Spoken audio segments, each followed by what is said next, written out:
Okay. Hi, good evening. Are we live? Just checking, Shilpa. Yes. Give us just 2 minutes. We will just check.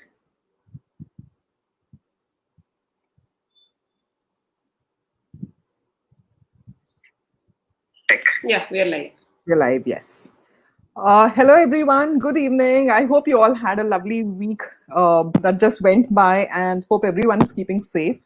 With the numbers increasing, just be safe, stay at home, and be as safe as possible, not just for yourself, for your family.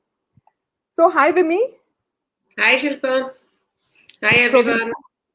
back again with yet another interesting topic. So, what are we going to be talking about today? Any guesses? So, I think we have already announced it. So yeah, no, it's a that's what. But talked about topic, actually, what we are going to yes, discuss today. so April is actually Adenomyosis Awareness Month. Period pains and heavy menstrual bleeding are two of the most common problems faced by a lot of women all over the world. And there are various reasons why this can happen, like uterine fibroids. But you also have to rule out something called as adenomyosis. So when I say adenomyosis, the first question I get from a lot of people is adeno what? Yes, people have hardly heard of this word. So adenomyosis is a fairly common gynecological condition, but it is not easy to diagnose because of the fact that the symptoms which this particular condition causes is similar to a lot of other conditions like uterine fibroids or even endometriosis. It can be extremely painful. It's a difficult condition to endure between clotting, bloating, extreme pain, and increased risk of pregnancy loss and miscarriage that this disease gets with it. So, adenomyosis is the abnormal presence of cells resembling the endometrial cells within the wall of the uterus instead of outside the uterus, which happens in endometriosis. So, if I may say so, it is actually endometriosis happening within the uterus. Correct me if I'm wrong, huh, Vimi? No, no, no. Absolutely Yeah. correct. So, though this happens at any age, but the general prevalence is in women over the age of 35. So, why are we talking about this now? This is because many women aren't aware of the fact that they have adenomyosis because it might not cause a lot of symptoms which are very evident. But if I go by the statistics, this condition affects 20 to 65% of women. And imagine that is like a massive number. So Dr. Vimi and I decided to bring up some awareness about this particular condition affecting so many women worldwide. So Vimi, first and foremost, please tell our audience what exactly is adenomyosis and how is it different from endometriosis? Shilpa, you have already told that's absolutely a correct definition. When endometrial glands and stroma is implanted outside, this tissue is different from the uterine lining. That you have to understand, and this is not retrograde menstruation. So when it is implanted outside the uterus, the terminology is endometriosis. And when these endometrial glands and stroma are found within the muscle layer of the uterus, this is called as adenomyosis. Now, approximately 50 to 60% of the patients who have endometriosis may have coexistent adenomyosis also. Correct. Now, how it is different from endometriosis is because presentation is a little different. It may exist with endometriosis, without endometriosis. The treatment line is different. Now, when we say endometriosis, wherever it is, excise it, remove it, your problem will be solved or your symptoms will reduce. Excision is the best way of treating endometriosis. Now, I cannot remove uterus for everyone. So, Absolutely. adenomyosis is in the muscle layer of the uterus. So, here there is a problem where excision does not work. And we have to decide the treatment depending on the patient's age, patient's symptoms, and their presentation. and we keep hysterectomy or removal of the uterus as a last resort of treatment. So if you have a combined disorder, endometriosis and adenomyosis, so definitely there will be a treatment variation. And in this disorder, we do use some hormones we will be discussing in the coming discussion. So it is different from endometriosis in its presentation. Most of the symptoms are same. The location is different. Age group is a little different, but we are seeing many young girls suffering from adenomyosis as well. As Shilpa said, 50 to 60% of adenomyosis patients have adenomyosis. So most of the hysterectomy is done in the age group of 40 to 60, I will say. Their pathologic diagnosis is adenomyosis. So it is a fairly common condition, but less talked about. And I think equal importance should be given to adenomyosis and endometriosis both, because this is also a very important cause of killer cramps. That's right. And from what I could, gather is that adenomyosis earlier, it has been there for years now. I mean, donkey's years. It's just that it has started coming into limelight now.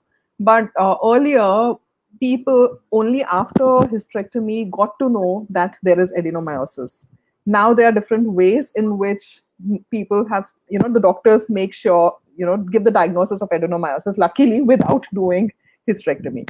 So, Vimi, what exactly, as you just said, that endometriosis and adenomyosis can happen together, right? Yes. So, what exactly are the symptoms of adenomyosis?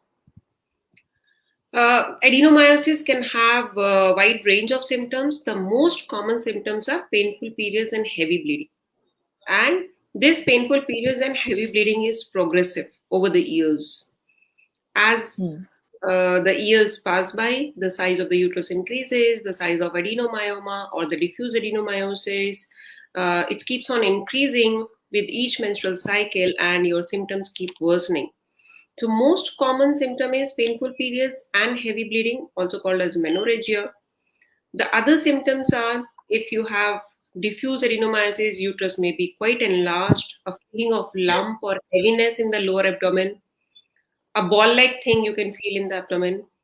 There may be pressure symptoms. You may have urinary urgency, frequency, because uterus becomes big and it puts pressure on the bladder. There may Yeah. be constipation issues or difficulty in emptying the bowel.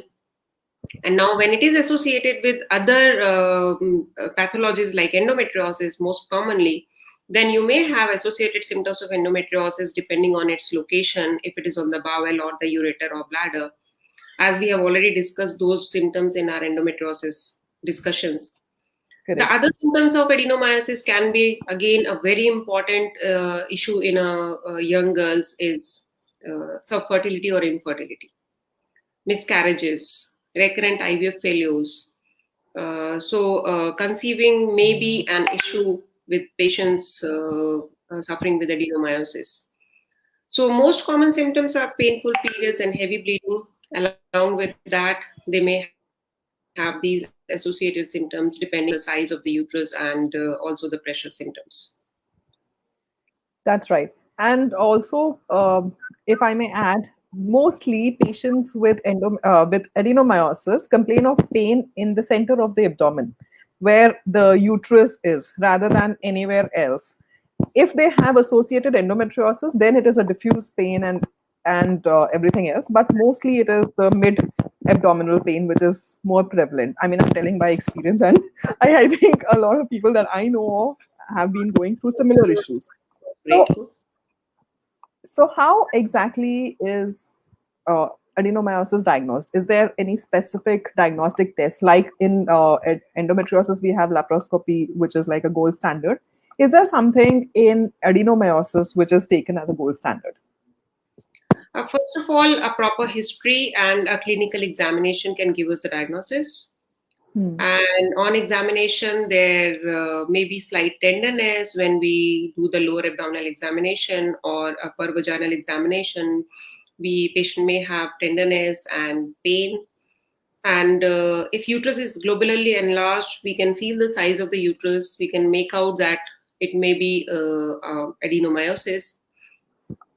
Next comes the investigation part. most common investigation is ultrasonography, and a good sonologist can make out it is adenomyosis or it is a fibroid uterus, because the most common confusion happens between an adenomyoma and a fibroid.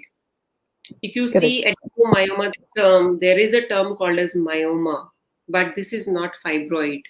Fibroid is different, adenomyoma is different, the characteristic on ultrasound is different. Junctional zone examination is important. There may be presence of myometrial cyst on ultrasound examination. So all these features we take into consideration when we do ultrasound.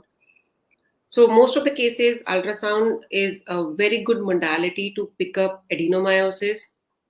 If you have a good sonologist who can pick up these things, they can also tell us there may be a difference between the anterior and posterior layer of the uterus. If there is a focal adenomyoma, there is a shadowing when they do the scans. So these are important features they should look for.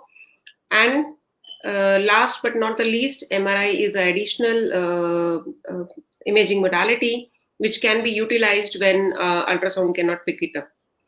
But most of the cases, clinical examination and ultrasound are very good in diagnosis adenomyosis, and we can very well differentiate it from myoma. So that is very important. We have to understand the difference between adenomyoma and fibroid uterus. Treatment is different, presentation is different, the sonographic findings are different, and also the surgeries are different. Absolutely. So a good sonologist is extremely necessary. It's a very important part of your diagnosis, your process of diagnosis. A good sonologist and a good gynecologist together can actually make your life better. you know. So, so another thing which so since a lot of youngsters are also developing, adenomyosis, and secondly, the age of conception has increased from what it used to be earlier. So now, if at all a woman is having adenomyosis, how difficult is it for the girl to conceive? And is it possible? Is a natural conception possible? Shilpak, it causes infertility, but I'm not saying that all women with adenomyosis cannot conceive. So for Okay. some women, it may cause miscarriages. For some women, there may be subfertility or infertility. It also depends on the age group with which we are dealing with, and also depends on the extent of adenomyosis. Diffuse All right. adenomyosis, very extensive adenomyosis, very big uterus, definitely there will be a problem conceiving. As I said, adenomyosis is a progressive disease. A patient who has adenomyosis, they try for pregnancy a little early, at a little early age group, they might conceive naturally. But the same patient may not conceive maybe after 5-6 years. She might face difficulty because her adenomyosis has grown and her uterine size has increased. So it becomes little hostile for the implantation also. But that does not mean patients cannot conceive naturally.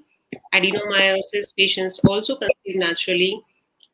One size does not fit all also is applicable for adenomyosis. All patients are different, their presentation are different, their clinical findings and sonographic findings are different. Some may have very good relief with medication, some may need additional hormonal treatment, and for some, surgical treatment helps. So, infertility is basically case based. Some women do conceive naturally, some might need help with the assisted reproduction, and some might need IVF as well. So I would not say that all women with adenomyosis don't conceive, but yes, this is one of the clinical symptoms with which patients come to us, that either with miscarriages or recurrent IVF failures. So it is All there, and we need to work on it. Recurrent right. IVF failure is a major issue because when the uterus size is very big because of diffuse adenomyosis, it cannot, because of the inflammation and hostile environment, the embryo does not implant there. So in these cases, there is a conservative surgery which we do, laparoscopic adenomyomectomy, which does help a lot of patients. And most of the time, patients are not aware about this surgery because they think that adenomyosis means hysterectomy. Correct. So Correct. Here I would like to say that first of all adenomyosis patients are not infertile. They can conceive, and there is a surgical option where we can improve their chances of conceiving and improve their success rates of IVF conception by laparoscopic surgery. There is also a misconception about this surgery. I'll discuss in detail in the surgical part of it.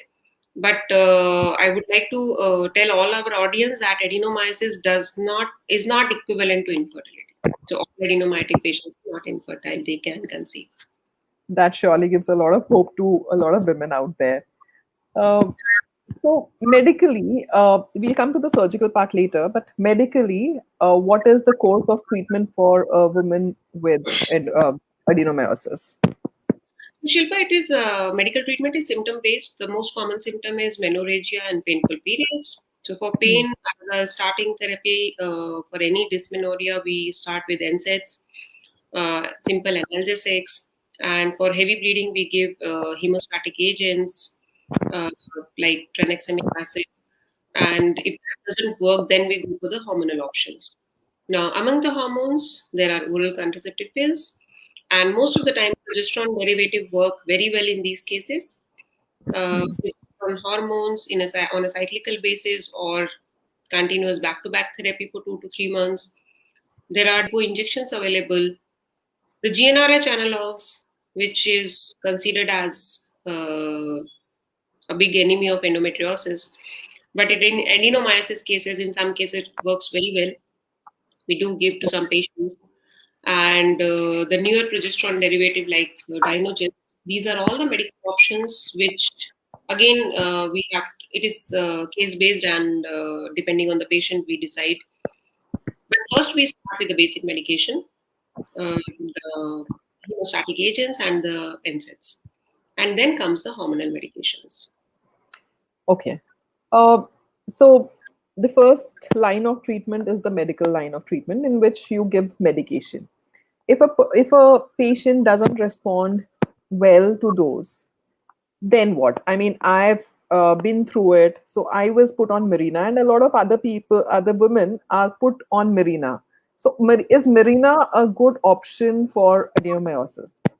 What are the goods and the bads? Yeah. So Marina, I would like to tell what Marina is. First of all, Marina is basically a progesterone derivative. Correct. It is in LNG IUS. IUS means intrauterine system, and it delivers LNG, the levonorgestrel hormone. Every day it releases 20 microgram of levonorgestrel in the uterus, and it acts locally rather than systemically. The hormones which we are giving orally, as I said, progesterones are the choice of treatment in most of the cases. This hormone acts locally. This is like a copper T device which we insert inside the uterus, and Hmm. if it works well, it stays for 5 years. So a patient can keep it for 5 years and then they can replace it if required. 70% of the patients, it gives good relief in terms of reduction of bleeding as well as pain. Now, Mirena is a contraceptive device as well. So we have to look for the requirement of the patient, what they are looking at. If somebody is trying for conception, definitely Mirena is a no. This option does not exist for them. But a women who is not trying for pregnancy, even for young girls who are not trying for pregnancy and they have diffuse adenomyosis, Mirena works very well, and we have tried it for young unmarried girls as well. So it is a very good option if it gives a good relief in terms of reduction in pain and bleeding.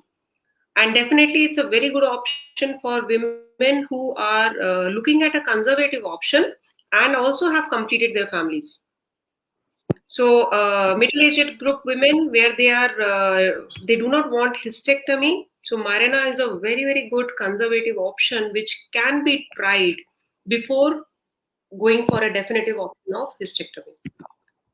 But yes, we Okay. also have to look at her symptoms and to rule out coexistent endometriosis. If she has very severe pain, and Mirena may not work always for endometriosis. So in that case, we might have to offer her both the options.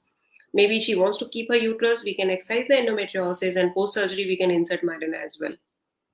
So we do also offer combined options. So it all depends on the patient's requirement. But yes, Marina is a good option where patient does not want to take oral hormones every day because they keep forgetting it, they miss their tablets, and they get on and off bleeding. Only one of the side effects of Marina is first 2 to 3 months of Marina insertion, they may experience little irregular bleeding and spotting, Okay. but it settles down in a couple of months in most of the patients. All right, that makes sense. And just for an information for the patients, it's a very simple procedure to get a Marina put in and to get it removed. And that is provided you don't have endometriosis and you don't have adhesions.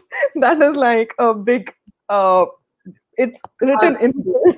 it's a crazy thing. If you have endometriosis, please go through an anesthesia and then go for a Marina. But otherwise, in case of a general adenomyosis, I think it's a very, very simple process. It's a half an hour process and you'll be out and you'll be fine.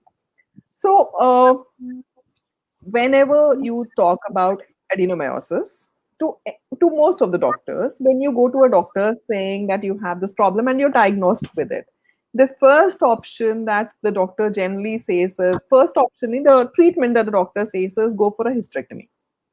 So is hysterectomy the only option available, or is there something more conservative which is available? Because trust me, a lot of people don't want to go for hysterectomy. It is Right. not something, I mean, now I advocate that hysterectomy is not the only solution. There are other options which I have been reading on. So, Vimi, can you just elaborate on what are the other things besides hysterectomy that a woman with adenomyosis can go for? Shilpa, I'll just share one picture just to tell them what are the types of adenomyosis. So I'll explain it better to them. One second. Yeah.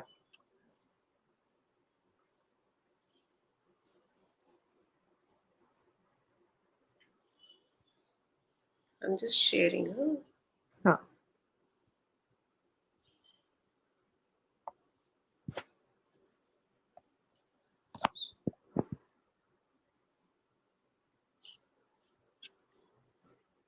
Can you see my screen? Yeah.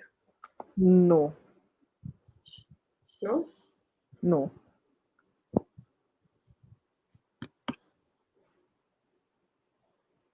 Now? Yes, just 1 second. Huh? Yeah. Can you see the picture of adenomyosis? Yes. Yes. Yeah. So I would like to tell first of all what are the types of adenomyosis, so people understand better what surgical options we usually offer. Now there are basically three common type of adenomyosis. One is diffuse. It involves the whole of the uterine surface. Like it can be anywhere, anterior wall, posterior wall. It's a diffusely enlarged uterus. Hmm. There is a other entity called as focal adenomyosis. In focal adenomyosis, there is a portion of the uterus involved, but the complete circumference of the adenomyoma is not surrounded by the muscle layer. Correct. The third picture shows a adenomyoma. Now, adenomyoma is a circumscribed lesion which is covered on all the sides by a muscular layer. Hmm. This exactly appears as a fibroid actually. Correct. Now, the fourth type is focal. That is focal adenomyosis of outer myometrium. You can see on it is creeping onto the surface of the uterus. It is Hmm. basically an extension of the deep infiltrating endometriosis. Now, Hmm. surgical options basically it is called as laparoscopic adenomyomectomy. Hmm. Just stop sharing. So now, what we do is laparoscopic adenomyomectomy. As I showed you, the first type, which is called as diffuse adenomyosis. In that, we do the debulking of the uterus. Suppose somebody is having very heavy menstrual bleeding and painful period or IVF failures, we remove a chunk of it. It is everywhere Hmm. on the uterus. It's on all the surfaces. So we can't do much about it. Now, focal adenomyosis and focal adenomyoma are very easy to remove as compared to the diffuse adenomyosis, but not Hmm. as easy as a fibroid removal. So, in that, Correct. what we do is we excise that focal area and as much as possible because, as we know, adenomyosis does not have clear cut boundaries from the myometrium. it is merged with the myometrium. So we cannot completely remove it, first of all. So as much Correct. as possible, the abnormal area we excise and we suture it. And the fourth type, which you saw, was a extension of deep infiltrating endometriosis. So when we excise endometriosis, we remove that as well. And most of the time, severity of symptoms reduces drastically. So All this is right. called laparoscopic adenomyomectomy. Patients Hmm. also have patients, and even medical fraternity has advocated that this procedure carries a high risk of uterine rupture. Okay. But most of the studies and our experience has shown that post adenomyomectomy, patient carries the pregnancy almost to the term, and they can be delivered by elective cesarean around 37 weeks. And in our practice, we have not seen rupture. We do adenomyomectomy very frequently. Definitely, adenomyomectomy is not the first option, but whenever it's really indicated, it has shown us good results in terms of symptom relief as well as carrying of pregnancy up to term. So, this is the surgery which we offer as a conservative option. Young girls, difficult to conceive, recurrent IVF failures, these patients, and those who do not want hysterectomy. So this procedure is a really very good procedure.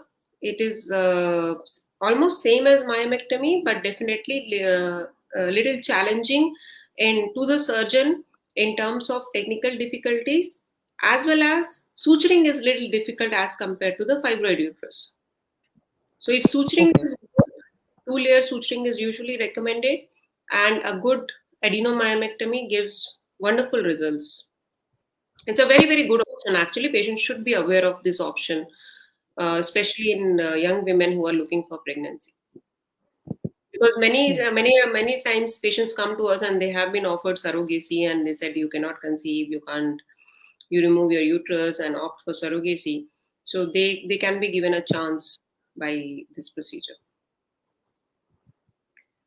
That's something which I think a lot of gynecologists per se do not recommend very easily. I think it's more about the awareness. So that's the entire purpose of we trying to increase awareness in the patients.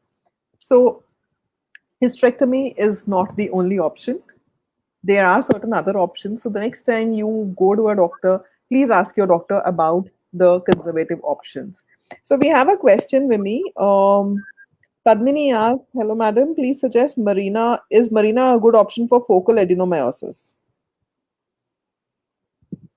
So, as I said, many patients do respond to hormones. So, if you satisfy the criteria for Marina insertion, it should not be a problem. It can be tried as a conservative option. But definitely, if it doesn't work, then you might have to go for other options. So, focal adenomyosis or diffuse adenomyosis, if it works for all type of adenomyosis. Perfect. Um, that's amazing. I mean, Vimi, I think that was like quite informative, and it was a much required session because adenomyosis is equally prevalent and has been troubling a lot of women. So our endeavor is to just create awareness. It's more of a patient education. Rest of the treatment decision and everything would depend on your case, on your diagnosis, and your doctor would decide it for you. We cannot give any advices on the Facebook Live, but this is just a patient awareness program that we have been doing, and I hope this has been helpful. It's been very helpful to me as I have gone through it and I know I've seen it so closely, and I just wish I knew this earlier. But anyways, what's done is done. Vimi, thank you so much for this lovely session, and looking Thank you, forward to many Shweta. more. Thank you, everyone. Yeah. We always Thanks say be to your own everyone. advocate. Absolutely. Be your own advocate, be your own voice. You have to stand for yourself. If you think something is right for you, please stand up for yourself. That's what is going to give you a better decision making and a better treatment from anyone who you are going to. So, thank you everyone who has watched this with us. And for people who are going to watch a recording, thank you so much once again. Have a lovely, lovely evening ahead and hoping to see you again soon. with something else, some other topic. Take Thank you. care and Thank you, bye everyone. bye. Thank you. Bye.